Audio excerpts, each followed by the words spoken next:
नाही हात दुखतोय रे माझा. नाही गं.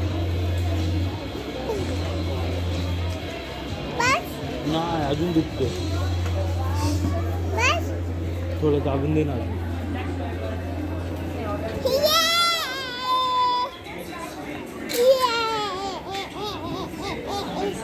हा माझा हात दुखतो.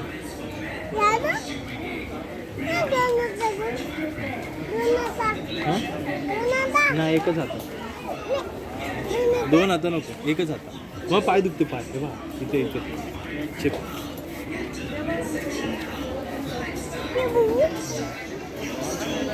माझे बोट बोट दुखते बोट बोट दुखते. हा माझं बोट दुखतं. आता बरं वाटतं बरं वाटतं. मांडे दुखते.